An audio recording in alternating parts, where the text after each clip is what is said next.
Welcome to Arrowhead. I'm Jana Laiz, Writer-In-Residence Emeritus, and the Education Coordinator. We're going to take a tour of Arrowhead, and then we're going to do a writing workshop. So come on, follow me. When Herman Melville moved to this house in 1850, it was a working farm with no porch. Herman determined that he needed a porch, which he called a piazza.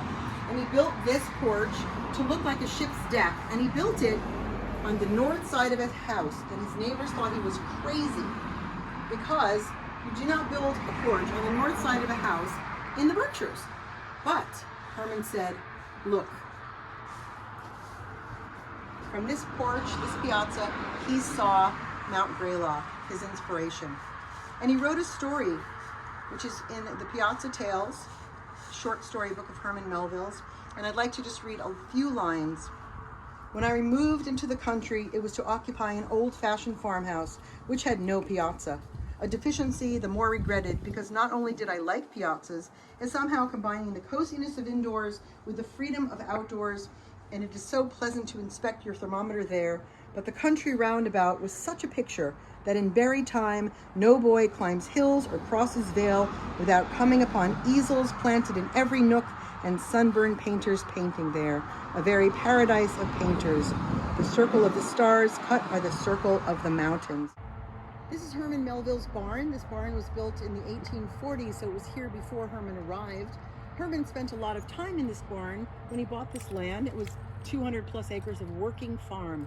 And Herman spent a lot of time in this barn milking his cows, feeding his horse, and his mother was living here with him and was rather tyrannical with her religious beliefs and would never allow Herman to swear, drink, or smoke in the house. So he was relegated to the rafters of the barn, where he often did that with his friend Nathaniel Hawthorne.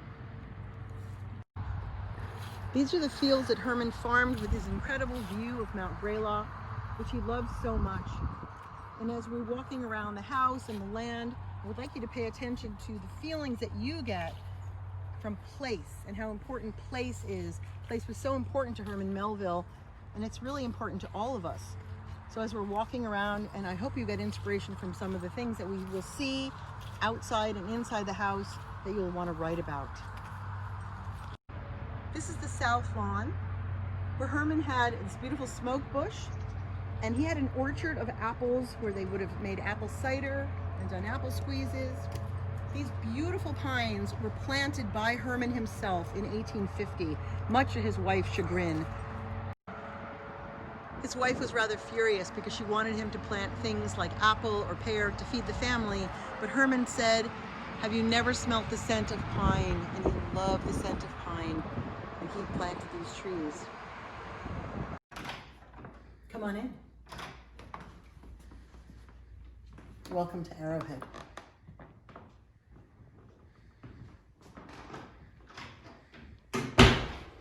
This home was built in around 1780, and it was probably a tavern or a carriage house, being on this very busy road. Even then, Holmes Road, not called Holmes Road, was a very busy road.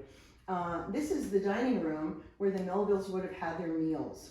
And this is the chimney that is made famous by Herman Melville's short story, I and My Chimney, which is a story about a husband and wife fighting over the chimney. Because when Herman's wife, Lizzie, saw this chimney for the first time, she just thought, oh my goodness, this is very dirty, very big, very ugly, and I want it out.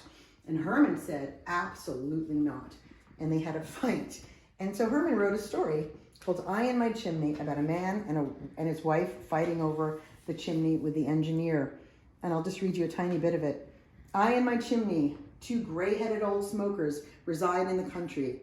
We are, I may say, old settlers here, particularly my old chimney, which settles more and more every day.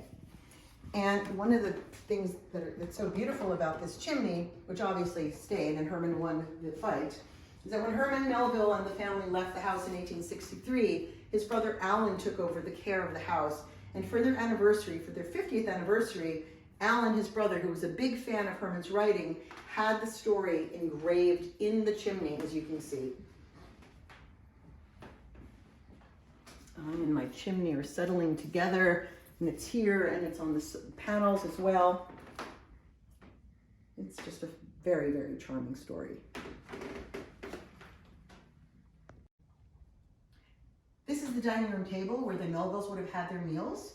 And this would have been surrounded by family. There were many, many people living in this house when they moved here. And eventually there would be 4 children. There would be Herman and his wife Lizzie, Mother Maria, Sister Augusta, Malcolm, Stanwix, Bessie, and Fanny living here. And it was crowded. These are the dishes that belong to Lizzie Melville. And I just want to point out this one particular dish right here. Is the original plate that belonged to Lizzie. It was part of her dowry. And Berkshire Historical Society has matched these plates. Not quite as vibrant as this one that belonged to Lizzie, but pretty good. This sideboard, this beautiful sideboard, belonged to Herman's mother Maria, and it came with her from Lansingburg, where she was born. That's near Albany. And these are Herman's grandparents. This is General Peter Gansevoort and his wife Catherine. Peter Gansevoort fought at the Battle of Fort Stanwix during the Revolutionary War, and Herman named his son Stanwix after the battle. And this is Thomas Melville Sr. and his wife Priscilla. And Thomas Melville Sr. was at the Boston Tea Party and dressed up like an Indian and threw tea over the side. Very illustrious Revolutionary War heroes were Herman's grandparents. My personal favorite part of the collection is this lovely, charming tea set. You can see it, the miniature pictures on these little cups and saucers and creamers. They're so charming and delicate. And the story goes is that a salesman came to call with this as his model to show the women of the village what he could bring them in the adult size. But Herman saw this little tea set, and his little 2 daughters were here at the time, and he decided to buy this right off the salesman for his daughters. So I just think that's just charming. Follow me into the north parlor. This is the formal parlor where the Melvilles would have entertained. They didn't have a lot of money, but they would have had neighbors over for tea and possibly for some entertainment, for some music. This pianoforte did not actually belong to them, but something like this did. And one of the lovely pieces that we have here, this is Mark Twain's music stand. Because we're also Berkshire County Historical Society, we have objects that belong not only to the Melville family, but others as well. Notice the fireplace here. This would have been something that Lizzie would have approved of with her Beacon Hill sensibilities. And the color was something that she also would have enjoyed, pigment, just having been put into paint in around 1850. And this pink color was very, very popular during the time.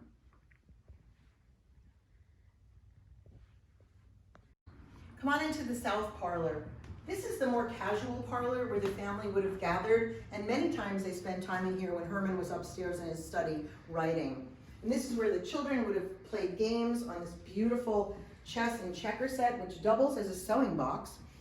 And Lizzie would have sat here in her rocking chair doing her knitting and darning. Notice that here's a picture of the children playing on that checker set. There's Malcolm, the eldest, Stanwix, Bessie, and Fanny. And below here is a little cupboard that Lizzie painted.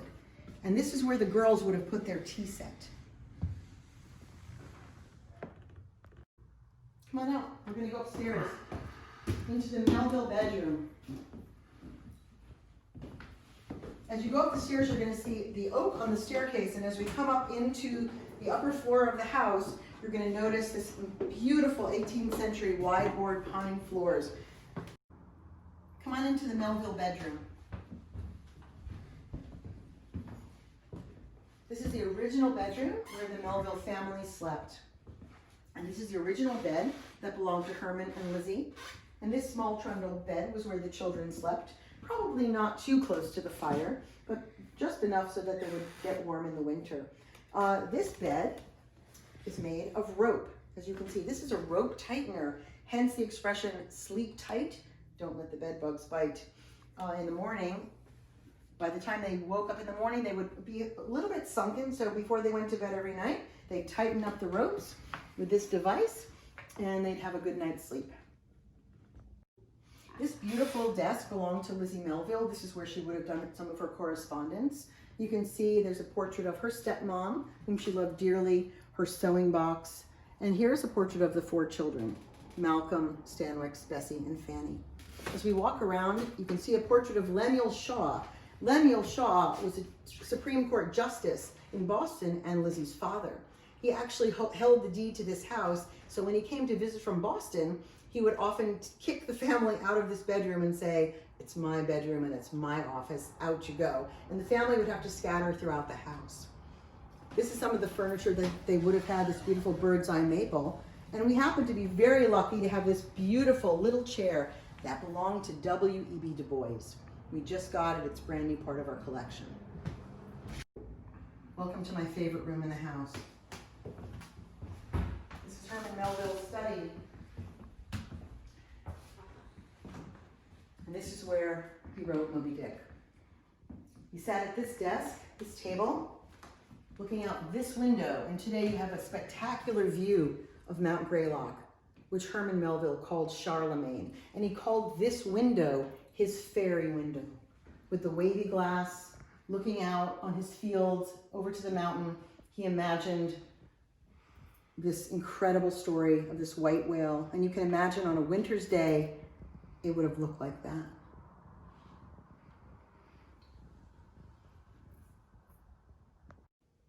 Herman Melville only wrote with a quill and ink, even though typewriters were coming into fashion.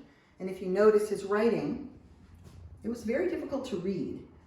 So the only person allowed in this room, besides Herman himself, was his sister Augusta. Now, Herman would invite Augusta to come in after his writing day, and she would look at his work and she would transcribe it, because Herman himself could not read his own writing. So she would come in after his work every day and she would transcribe everything, except she wasn't allowed to punctuate. That was Herman's job. So he would come in the morning with her fresh and fine hand, and he would punctuate it and he would begin again. And that's how he wrote Moby Dick.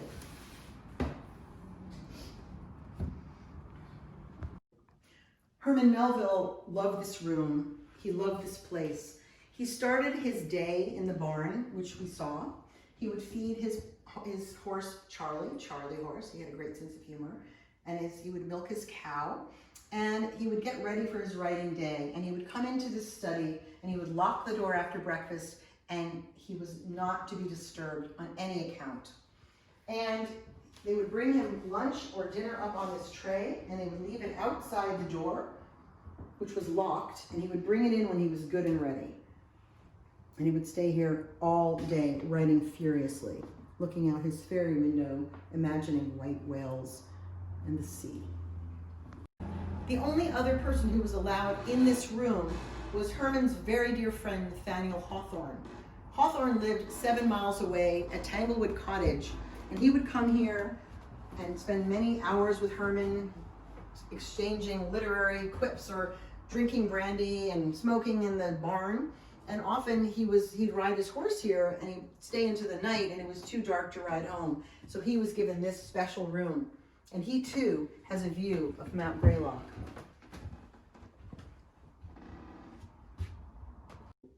As writer-in-residence here, I had the unique opportunity to sit at this very table looking out this window. And this is where I wrote my story of Herman Melville, Billy Budd in the Bread Box, which is the story of Herman Melville and his granddaughter, Eleanor. And normally, under normal circumstances, coming into a writing workshop with me, we would sit in here and I would pass out writing prompts. These are from Herman's work. And as I said, Herman loved place. It was so important to him. Pontusic Lake, Mount Greylock, Balance Rock in Lanesboro, Park Square. He loved the place. He loved the Berkshires. And so he wrote a lot about it. And normally what I would do is hand out these prompts and we would write with them.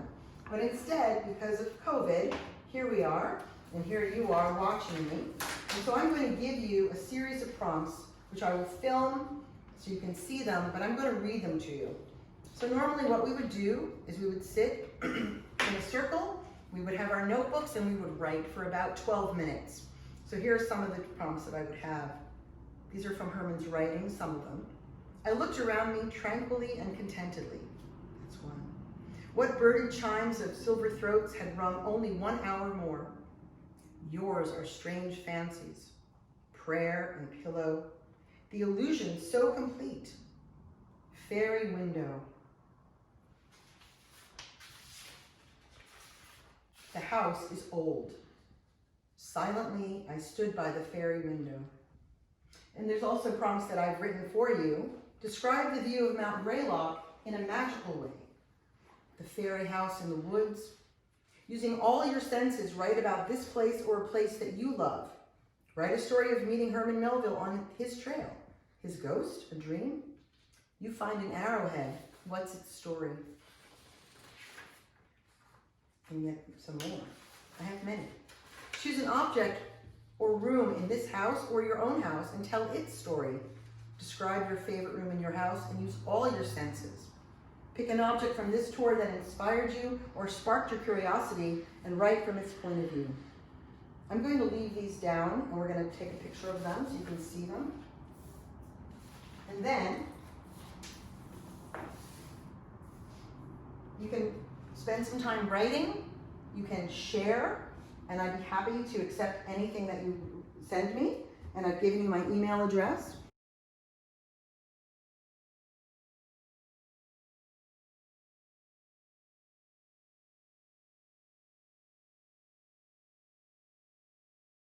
I hope you enjoyed this virtual tour of Arrowhead and the writing workshop. And I hope you do some great writing about place, your place, or this place, and that you can submit it to me. I would love to see your writing. It's education@berkshirehistory.org. I'm Jana Laiz, Writer-In-Residence Emeritus and Education Coordinator, and I'll see you at Arrowhead, I hope in person. Thank you.